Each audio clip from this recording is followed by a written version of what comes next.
ဓမ္မတာယာတိမမှန်ရင်တတိထားတဲ့လက္ခဏာညာဒီဗီဒီယိုကဓမ္မတာယာတိမမှန်ဘူးတဲ့မိန်းကလေးတိုင်းအတွက်ပါဒီလမလာဘူးနောက်လာကြတော့ရုတ်တရက်လာတယ်တစ်ခါတလေ2လ3လမှတစ်ခါလာတယ်ဒီလိုဖြစ်နေကြကိုငါကအញ្ញဲဒီလိုပဲဆိုပြီးလက်လုံမရှိပါနဲ့တကယ်တော့ဓမ္မတာယာတိမမှန်တာတစ်ခုတည်းထက်အောက်မှပြောမဲ့လက္ခဏာတွေပါတွဲဖြစ်နေတယ်ဆိုရင်တင့်ကျမ်းမာရေးကိုပိုပြီးစိုက်တင်ပါတယ်ဒီလက္ခဏာ၅ခုတည်းကဘယ်နှချက်တင်မှရှိပါလဲအဆုံးထိကြည့်ပြီးကိုစစ်ဆေးကြည့်ပါအထူးသဖြင့်နံပါတ်5ကိုမပေါ်စားတင်ပါဘူးနံပါတ်1ဓမ္မတာယာတိ3လဆက်တိုက်မလာတာကိုဝင်မရှိပဲ3လဆက်တိုက်မလာဘူးဆိုရင်ပုံမှန်မဟုတ်နိုင်တာကြောင့်စစ်ဆေးတင်ပါတယ်နံပါတ်2ယာတိသွေးအရန်များတာတို့မဟုတ်အရန်နေတာပုံမှန်ထက်သွေးစင်းပမာဏတိတိတတ်တာပြောင်းလဲနေတယ်ဆိုရင်တတိထားတင်ပါတယ်နံပါတ်3ဘိုင်အောက်ပိုင်းနာကျင်မှုပြင်းထန်တာ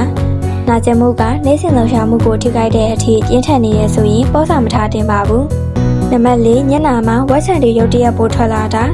ဓမ္မတာမမှန်တာနဲ့အတူဝက်ချန်တွေပိုထွက်လာတာကဟော်မုန်းအပြောင်းအလဲနဲ့ဆက်ဆံနေနိုင်ပါတယ်နံပါတ်5ကိုယ်အလေးချိန်ရုတ်တရက်ပြောင်းလဲလာတာအစားအသောက်ကိုအများကြီးမပြောင်းပဲဝိတ်တက်လာတာဒါမှမဟုတ်ဝိတ်ကျသွားတာတွေဖြစ်နေတဲ့ဆိုရင်ဟော်မုန်းအပြောင်းအလဲနဲ့ဆက်ဆက်နေနိုင်ပါတယ်ဘယ်လိုဂရုစိုက်တင်လဲရေတက်လုံလောက်အောက်တောက်3ပေါင်အာဟာရညှတာတဲ့အစားအစာကိုစားပြီးကိုယ်အလေးချိန်ကိုညှတာအောင်ထိန်းထားပါ